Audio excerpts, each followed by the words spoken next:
Dan Chase, a former CIA operative, has lived off the grid for 30 years, scraping by as a junk collector, hoping for a quiet retirement. But lately, he's noticed something off.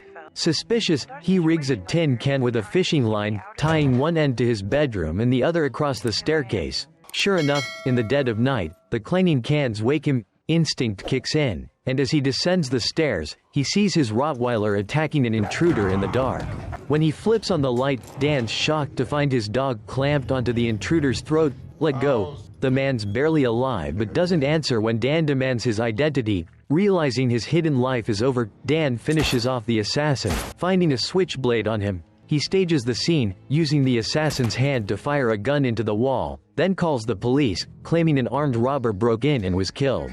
Dan moves the bedside table, lifts a floorboard, and retrieves prepared passports with multiple identities, 2 guns, and cash. He packs them into a backpack and calmly handles the police interrogation. Though old, Dan must hit the road again, a fugitive once more. A former American spy who vanished from Afghanistan, Dan's been alone since his wife died 5 years ago, living with his 2 loyal Rottweilers. His only concern is his daughter, but now he must call to say goodbye before going on the run. Unable to risk hotels, Dan uses a fake identity to book a motel, thinking he's safe. Then a call from Harper, deputy director of CIA counterintelligence, pulls him back into danger.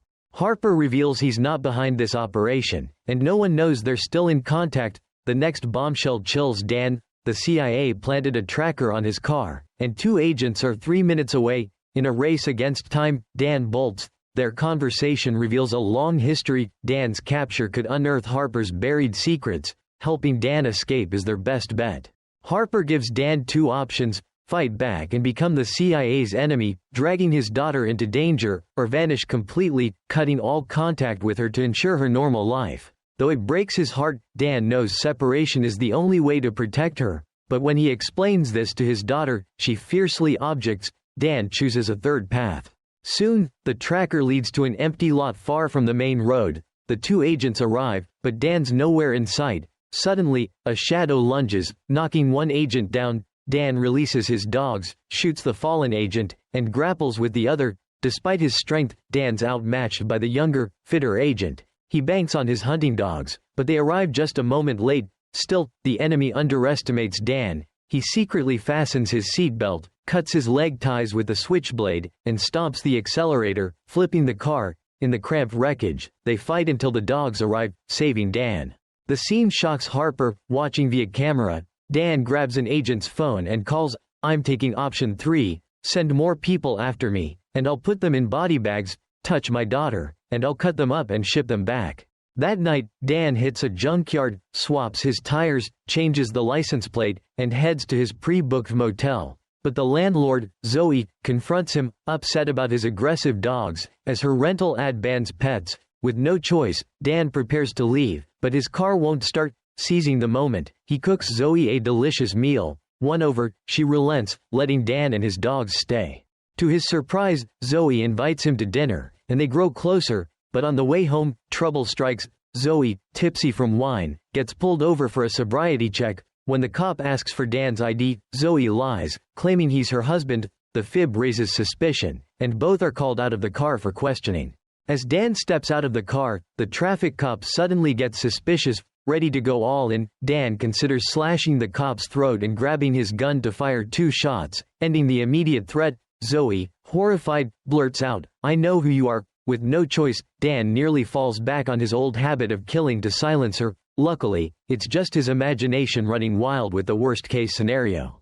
In reality, after last night's fight, Dan's a wanted man, but in the U.S., drunk driving penalties are light. The cop only warns Dan not to drive under the influence and lets them go. After spending the night together, Dan and Zoe's budding romance deepens. The next morning, Dan plans to slip away and keep running when he hears glass shattering in the house. Zoe's son's tuition check bounced. Her ex-husband squandered the child support. Listening to her vent, Dan offers to cover the tuition, then quietly cleans up the broken glass. He says nothing, just cooks Zoe breakfast. But this brief delay brings deadly trouble. Guided by a mysterious tip, Harper sends a professional assassin to Zoe's place. At the same time, Zoe, stepping out, hears a strange crash. checking her car, she spots a bullet hole in her house's glass door. Peering through the window, she sees a silenced pistol on the kitchen floor. The next sight makes her sweat. Dan's fighting a man in black inside. Moments later, Dan's knocked out cold. The man is none other than Harper's hired killer. At the critical moment, Zoe opens the door, unleashing Dan's two Rottweilers, the assassin's strong, grabbing one dog and hurling it outside. Fortunately, the second dog charges in. The killer grabs a piece of firewood to fight back, but just then, Dan wakes and fires a shot, taking control. Turns out, Dan changed his mind. He doesn't want to flee alone anymore. He comes clean to Zoe, admitting he's a fugitive, and last night's questioning exposed his whereabouts. Right then, Dan's daughter calls, frantic with worry. Despite her tearful pleas, Zoe lacks the courage to dive into an uncertain future with Dan. After the fight, both man and dogs are unharmed, but Zoe's terrified of Dan's true identity. For safety, Dan forces her to come with him.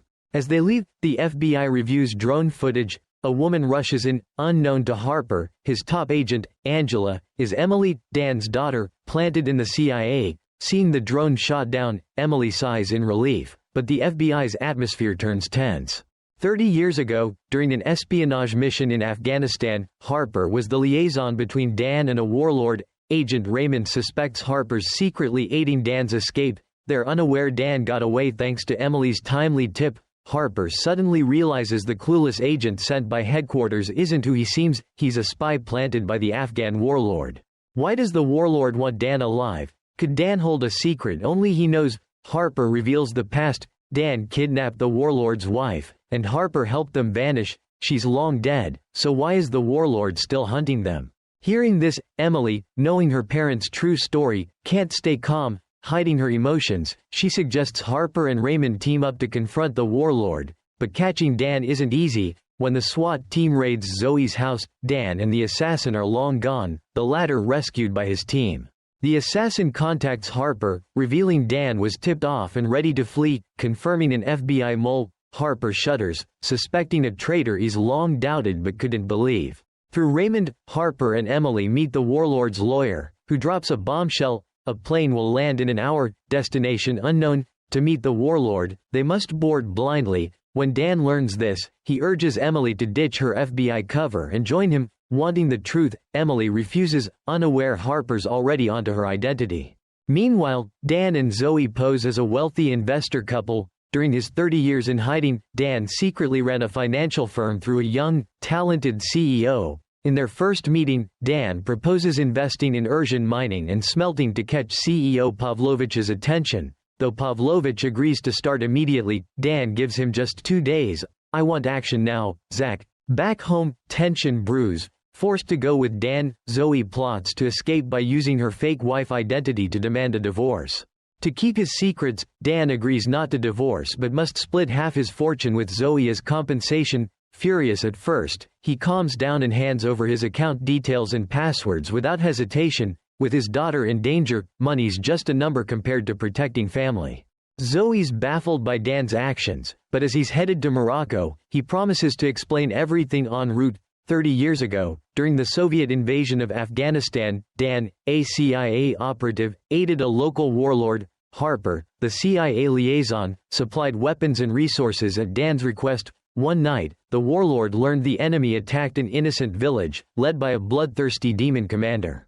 Luckily, the warlord's wife escaped. The warlord wanted revenge, but she fiercely opposed it, as the enemy was targeting their rivals. Besides, a sneak attack on the enemy camp needed at least 300 men. Dan devised a plan to capture the commander alive. In a rainy night, he infiltrated the camp, took out a guard, while the warlord's brave wife killed another. Before the commander could react, Dan captured him.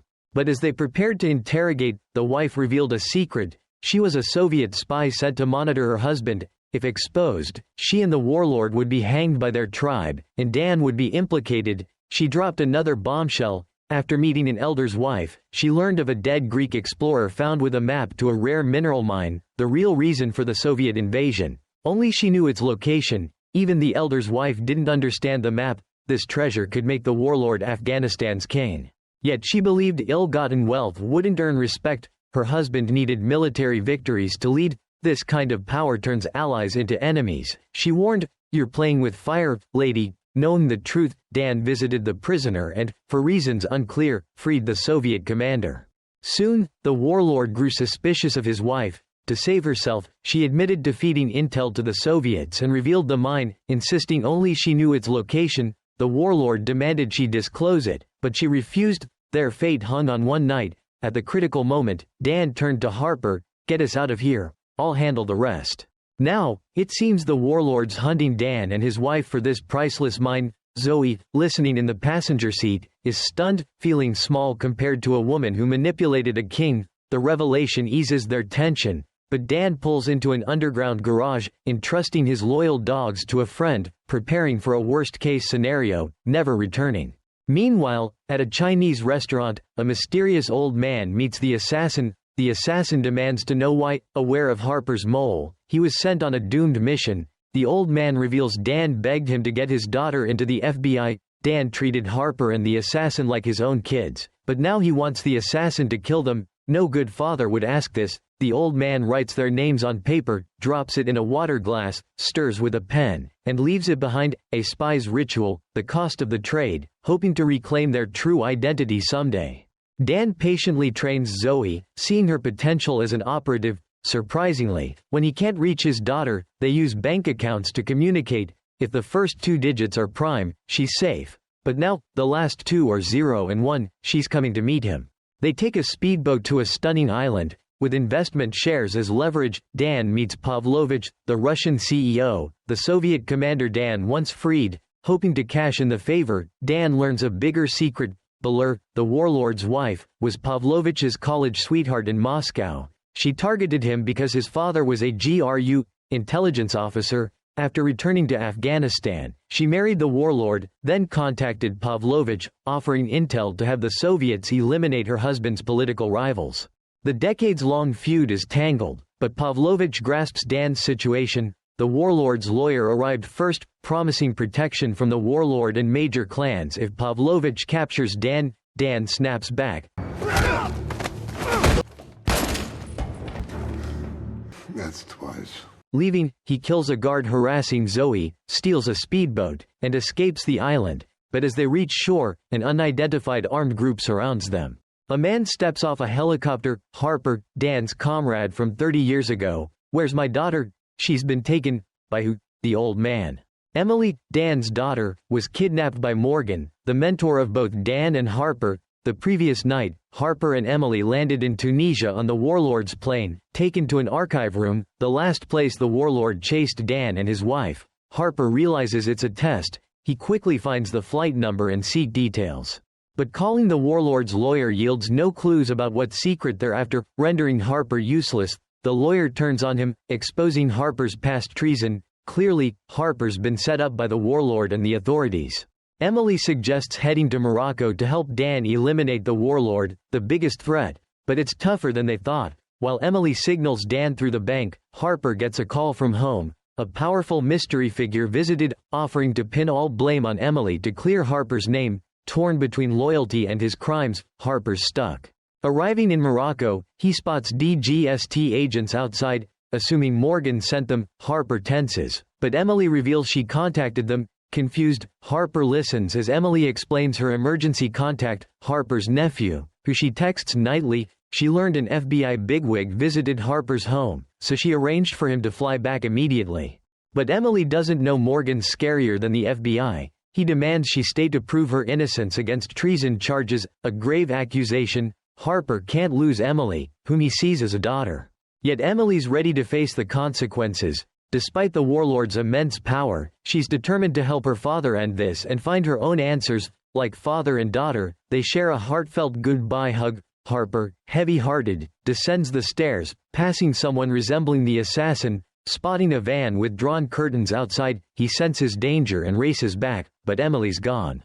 Meeting Dan, Harper calls FBI's Raymond. Morgan recruited Raymond and the assassin into a team, and Emily's in their hands. From the start, Morgan and the warlord planned to use Emily to end this. The warlord prepared another plane. If Dan boards, Morgan's team frees Emily. If not, she's sent to the warlord. Meanwhile, Morocco's DGST gets orders, showing the warlord's intent to seize Emily. Only Dan's sacrifice can save her from Morgan. Despite Zoe's pleas, Dan knows losing Emily means defeat. He arranges for Zoe, an outsider, to return home. The group heads to the designated airport. On the way, Harper presses Dan about the untold secret, but Dan stays silent. Then Harper gets an urgent call from Raymond. They're surrounded by the warlord's forces. Dan realizes Morgan broke his promise. Emily's part of the deal. Luckily, the enemy sends a location, and Harper pivots to provide backup. But before long, DGST orders them back to the airport. The two old spies team up again. Harper drives while Dan takes out pursuers with a few shots. At the location, they find the van under attack. The assassin heroically broke through, taking out a sniper on a rooftop, giving the van a chance to escape. But as it exits the alley, a woman disguised as a civilian blocks it. Come on! Whoa, back up, back up, back up! Finally, Dan reveals his long-held secret. 30 years ago, Harper provided 2 plane tickets, but Dan wanted 3. When fleeing Afghanistan, Dan spared the warlord, not to avoid trouble, but because he couldn't kill Emily's biological father in front of her. Emily, daughter of Balur and the warlord, fled with them. Now, 30 years later, the warlord awaits a reunion with his daughter. But Emily's no longer that innocent girl, she's the daughter of Dan and Harper, who raised and shaped her. This is the full summary of The Old Man Season 1. Want us to summarize Season 2? Drop Season 2 in the comments below to let us know. If enough of you are interested, we'll keep going. Thanks for following along. See you next time.